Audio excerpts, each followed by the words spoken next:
Meshtabi. Season 3. This program is brought to you by Babo and Green. Konkai no Meshtabi wa. Gachi de Mata Tabathai. Sapporo Sugoi Ramens 11 des. 皆さんこんばちは。こんばんちは。味噌ラーメンイメージ満開の北海道ですが、これ我々先住民にとっては特にワクワクするものではありませんね。先住民って確かにあんま食べないかな、味噌は。でしょう。実は札幌、味噌ラーメン以外にもとんでもなく美味しいラーメンがたくさんあるんです。札幌イコール味噌ラーメンイメージ濃厚ですが、味噌ラーメンの進化はだいぶ停滞気味でありまして、確かにそうかも。でもそれ以外のラーメンの進化はすごいんです。はい、今回はそんなすごいラーメンズをお届けします。それでは早速Let's get it started. 1. Tsukisamu Nishi. Ramen Yoshi. 月寒の名店ですね。2017年から6年連続100名店なのに、私はまだ連れてってもらってないけど、やっぱ昼だけしかやってないとさ、そばとラーメンに分かれて活動するパターン多いからね、メシタビーズ的に。そうなのよね。ラーメン屋さんも蕎麦屋さんも美味しいお店はお昼だけの営業のところが多いからね。ここのラーメンは濃厚だからグリーンには濃ゆすぎると思うけどね、しょっぱくないからいけるよきっと。なら連れてけ。濃厚魚介醤油、匠の技が光る一品勝負だから可能な具すべてが超ハイクオリティ、丁寧なラーメンです。ありそうでなかなかないよね、一味勝負のお店って。よっぽど自信がなきゃできないものね。しかもここ札幌ですよ。味噌ラーメンならまだしも。はい、そうなんです。好きですね、このこだわり。かっちょええっす。7席はおそらく丁寧にいっぱいいっぱい美味しいコンディションのラーメンを出し続けられるギリギリの席数にあえて抑えている感じだね。そうなの？ああ、ラーメンはデリケートだからさ、麺が伸びないように 2,3 倍ずつしか作らないお店って結構あるんだよね。なるほど。こだわり抜いた店主の芸術的ラーメン。誰もが濃厚だけど飲み干せるという絶品スープ。そうそう、書き込み見ると濃いけどしょっぱくない、濃いけど飲み干せるって皆さん書いてんの。不思議。札幌屈指の大好きラーメンです。 2. Nakanoshima Ichi Jo 9. Garayumanbu Hien. すごいラーメンズ。次に紹介するのはこちらでございます。こちらでございます。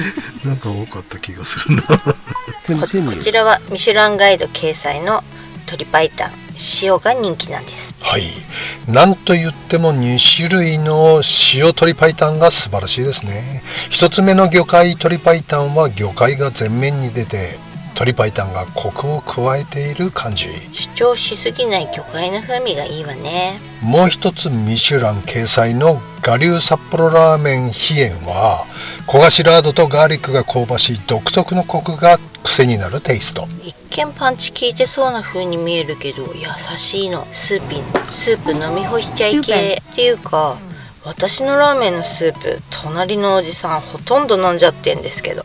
だって美味しかったんだもん。もうじゃないでしょ。もうどちらもコーツつけがたい素晴らしい作品です。こちらの店主のラーメンコンセプトは簡易っすね。多分我々でちょうど良いこの塩分濃度で大衆にうまいと言わせるこの大将、すごいですね。なんかいろんなタイプの系列であるみたいなので、おい紹介していきましょう。3. Kitano Tora。 北野の人気ラーメン店さん。どうやら倉吉のフランチャイズ店舗として開業したお店らしいですね。フルリニューアルしてトラ化したようですね。倉吉ってタスコシステムが展開してた？そうそう、北海道ベテランさんならご存知でしょうが、タスコシステムは言うなれば札幌のグローバルダイニング的な会社ですね。グローバルダイニングってナーコロ騒ぎで営業自体に応じないで一悶着あった東京の飲食店経営会社よね。あれ結局どうなったんだっけね。裁判って全く報道されてないんだけども、東京地裁は東京都の時間短縮命令について特に必要だったとは認められず違法と言うべきだと認定してグローバルダイニング側の主張を支持したんだぜ。にもかかわらずグローバルダイニング側が勝ったってこと？そうさ、でも報道されてないでしょ。どうなってんの？で、ラーメンの話でしょ。ラーメン。あ、そうそう。で、ここのオーナーさんはもともと飲食無経験だったらしいんさ。そうなの？それもまた珍しいね。すごいと思う。フランチャイズで覚えたラーメンノウハウをフルリニューアルして札幌クラスの人気店にまで押し上げたんですからね。超レアパターンね。天才なの？そうかもね。料理は感性と天性が大事な世界。レシピがあるからって誰が作っても同じになるの同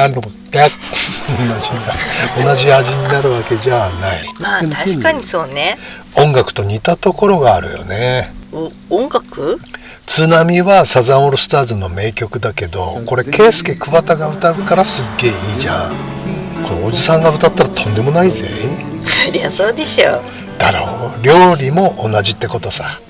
同じレシピの料理でもアートとジョエル・ロブションが作ったのでは大違いってことね。そうそう。ある程度の歌唱力の人が歌わなきゃ津波も台無し。そういう意味ではここの大将天才かもね。ラーメンのスピード感がいい。注文すると最高のコンディションのラーメンがすぐ出てくる。確かに早い。それ一番大事かも。4. Taihei Menyaka Sera Sera。 札幌鶏白湯会の代表的なお店。スープに関してはナンバーワンかな。素晴らしいスープですね。鶏白湯史上最強レベルのスープ。随分スープ言うわね。さては麺がお気に召さないのかしら。いや、大好きなタイプの札幌っぽい麺だよ。じゃあどうしてよ。相性がどうかな思いまして。相性？ああ、顔もバッチリ好みのタイプだし、性格もいい子なんだけどスが合わないんだよな。って経験ない？あるね。あるあるでしょ。そんな感じさ。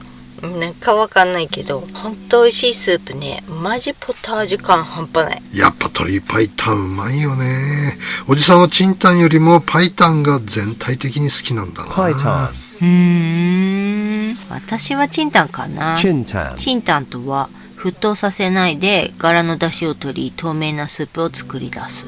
いわゆる中国から伝わった伝統的な品そばのスープね。パイタンは、お鍋の火消すの忘れた。大将に怒られる。またやりやがったな、この大バカ野郎のコンコンチキが。させんで慌てて鍋を見たら白濁のスープができて、味見したらうんめえなこれってなったのがパイタン。失敗は成功のもと、怪我の香味をトップしたら入っちゃった棚ぼた系ってことだね。焦げちゃったブロッコリーみたいだね。焦げちゃったブロッコリーうまくてびっくりしたね。5. Kita Jujo Nishi 21。アラトン。2006年創業、場外市場にあるアラトンさんは札幌つけ麺界のパイオニア的洗剤ね。なんて洗剤ですか？パイオニア洗剤あったらすごいよく落ちるやつだ。アラトンさんは札幌つけ麺界のパイオニア的存在ね。魚介系ラーメンは数あれど、これは異端児ラーメンね。北海道らしい個性を大切にした。大切。北海道ですから、大雪山ですから、北海道らしい個性を大切にしたこの魚のアラで出汁を取ったラーメン。唯一無二。若干生臭い感はありますが、そりゃそうでしょう。新鮮なアラから出汁取ってんだから、北海道らしくてなんともええじゃないの。そこがこのアラトンさんのチャームポイントね。ゴルゴンゾーラや納豆、ナンプラーに比べりゃ可愛いもんじゃない？そうだよ。三平汁みたいな風味あるわよね。そうさ、これこそ北海道らしい素晴らしいラーメンではなかろうかと思うおじさんダバダーでございます。ここはつけ麺メインなのでどちらも言っときたいわね。これつけ麺屋なのでスープ割りもお願いできるのがまたいいですね。それ嬉しいやつ。ここにしかない北海道らしい素晴らしいラーメンです。6. Hiragishi Nijo 11. Men Eiji Hiragishi Base。2006年創業、ラーメンにジュレを乗せたことで驚かされたのは我々だけではないはず。やったよね。ラーメンにも泡やらジュレやらなんだか楽しくなってきましたよ。こちらも2017年から6年連続100名店、前衛的新世代のラーメンですね。燕三条進化系といった印象の新潟っぽいラーメン。和だしと柚子のジュレが素晴らしいハーモニーの煮干し魚粉系魚介ラーメン。北海道ではここと小樽の京屋さんだけかしらね、ジュレジュレしちゃってんのは。そうだね。まあ京屋さんもメインエイジがプロデュースしてるからね。京屋も美味しいですよ。来月小樽やろうかなと思ってますんで楽しみでさ。小樽カニ味噌パスタ。あ、いやーめっちゃお腹空いてきた。メインエイジは家系や鴨だしもやってるんでね、こちらも一食の価値ありですね。札幌家系まだまだ選択肢足りないですから、1系が欲しいところですね、おじさん的には。はいはい、クリーミーポタージュタイプの家系ね、食べたいね。懇親屋さんが17屋っていうクリーミーポタージュタイプの家系も展開してるみたいなんで、そのうち来るんじゃないかな。家系はライス食い放題ってのが恋しいよね。野郎どもにはたまらないでしょう。そりゃ家系ってご飯に合うのよね。これが相性抜群。でもなんでメインエイジなのかしらね。女の名前は古川淳さんでしょ。7. Kotoni Ichi Joe 3. Today's Katsu Curry. Shin Ryu. ラーメン屋のカツカレーでは新流かな。こらまたカツカレー。おじさん、このカレーとは45年のお付き合いですからね。45年？子供の頃からってこと？人生で一番摂取しているよっぱ。なんだこれ。人生で一番摂取しているであろうカツカレーがこちら。チンタンスープと業務ルーで作るシャープでシンプルなカツカレー。2オーダーで作られる中華屋らしいカレーっす。やや濃いめですが大丈夫。味なしのチンタンスープがついてくるから好みのシャバ加減にいただけるのがいいわね。はい、札幌を代表するカツカレーの一つですね。 Meshtabi. 8. Kitaniju Ichi Joe Higish 16. Wabi Suke. 東区の人気鶏白湯のお店、ミシュラン北海道2回連続でビブグルマンの経験をお持ちの人気店ですね。こちらも濃厚魚介系のお味で。味噌が食いたい。でも純粋系はもういいわって方にはこの鶏白湯濃厚魚介味噌をお試しいただきたいですね。進化系味噌ラーメンとしてはかなりイケてる味噌ラーメンかと思います。好きよねわびさん。ああ、醤油も美味しいし塩も美味しいけれども、鶏白湯や魚介系で味噌が美味しいっていうのが意外とレアなんだよね。これいいっすよ、全部入ってます。全部？鶏白湯、魚介、魚粉、柚子、味噌ラーメン、おじさん大好きなやつ、オールコンプリートでございます。 All complete. これにエビが入ってりゃ完璧ね。わ、 9. Higashi Sapporo Nijo 5. Sora Todaichi no Tomatoman Veggie. ラーメン史上最強助っ人外国人とでも申しましょうか。さすがは女性目線のラーメンですね。エビトマトというラーメン概念の限界を超えた一杯。これはここにしかないラーメンですね。一見女性向きのラーメンですが、これおっさんも大満足の一品だと思います。美味しいですね。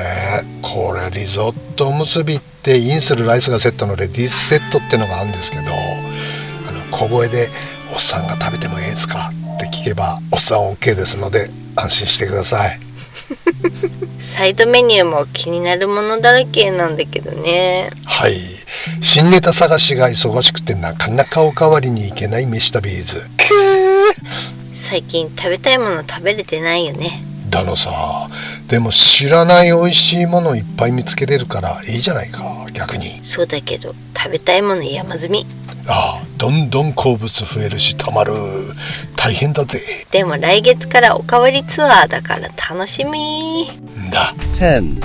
Kita Nana Joe Higashi 3. Amewa Yasashiku No. 2. 飴屋さんの2号店は大好物の鶏白湯。鶏白湯史上最強かと思われる名ラーメン。あれ、味噌もあんだ。塩しか食べたことないけど、今度味噌食べようって思うんだけど、券売機の前に立つと塩をしちゃうんだよね。そういう魔力を持つ塩白湯ですね。こちらはナンバー2ってことで、1号店もすんごいの。レバーペーストを溶かす味変って何料理なの？ここんちのラーメンは。ああ、こちら1号店も素晴らしい完成度のラーメンです。これは北海道一ぶっ飛びのラーメンズかと思います。ナンバー3飴さんについてはあえて触れないでおくわね。いや、触れたじゃねえか。あら、なんと食べる前になくなっちゃったんだよね。残念。幻。豚骨アメリケーヌっぽいのだったみたいだからね。復活熱望。ねえ、食べてみたかった。11. Kita Juichi Jo Nishi 22. Noodles Japonais Tokuichi. フレンチの名店ル・ミュゼのオーナーシェフが監修したラーメン店。ル・ミュゼさんはフレンチの大御所ですよ。昔ミュゼさん監修のカツカレーもあったんだよね。確か丸山のカフェかなんかで出してたような記憶があるんだけども、昔すぎてて何も覚えてないけどね。夢か幻か。そのフレンチの大御所石井さんの夢でもあったラーメン屋が徳一なんだってよ。はてな、フレンチからラーメン？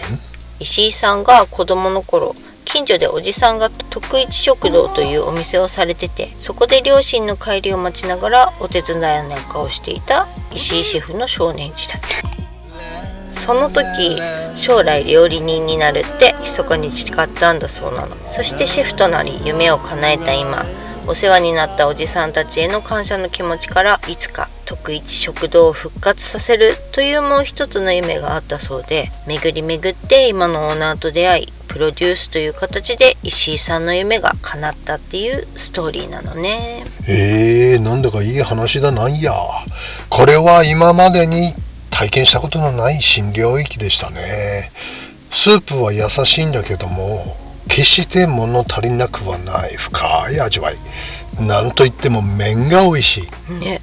もはやパスタね。店に入るまでの市場っぽい雰囲気からのフレンチックなラーメン。これはやられましたね。素晴らしいトータルプロデュースかと思います。ほんと、何から何まで素敵。誰かさんとは大違いね。誰かさん？どちらさん？Chikai no Meshitabi wa Gachi de Mata Tabathai. Sapporo Apparep Gourmet des. Otanoshimini. See you soon. 昔地下鉄がね、東西線が琴にまでしかなかった時、新札幌琴に東西線ね、で朝まですすきのでバイトして、大通りまで歩ってさ、始発大通りから乗って、琴に帰ってくる。もう酔っ払っていうか寝ちゃうんだよね。で当時琴にっていうのは、なんちゅうの、羽田空港状態。着いたらお客さん降りたらすぐお客さんまた乗ってそのまま出発していくっていう、車庫に一回入らないパターンで。なるほど、往復運転。非常に危険だったのさ。ね、寝てるでしょ。お客さん終点ですよって起こされるんだけど、必ず新札幌なのよ。でも起こしてくれるんだ。そう、新札幌は起こしてくれる。お客さん終点ですよ。3回起こされたの、新札幌。途中でもう目は覚めんだけど、全部でね19個ですよ、駅が。それは往復の38分の1ですよ、ことにね、目が覚めるっていうのは。そうだね。確率的には非常に低い。もうちょっとで24件、隣の駅の24件とかでも目が覚めんだけど、よかった24件だ、次で降りようと思ったら、次は西28丁目って言われて、逆向きかいってなって。ワープしてんだ。すごいね。結局昼ぐらいまで乗ってたんだけど、これはダメだと、大通りで降りてタクシーに乗って帰りました。いや、しかも大通りまで。いや、新札幌からタクシーに乗ったらとんでもないからね。そうか、そうだね。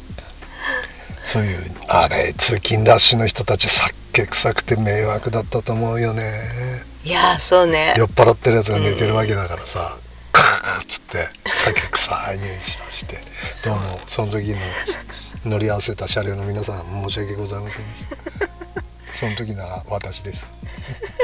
最近そういう人いないね。そう。朝、やっぱコロナで酒飲まなくなったの。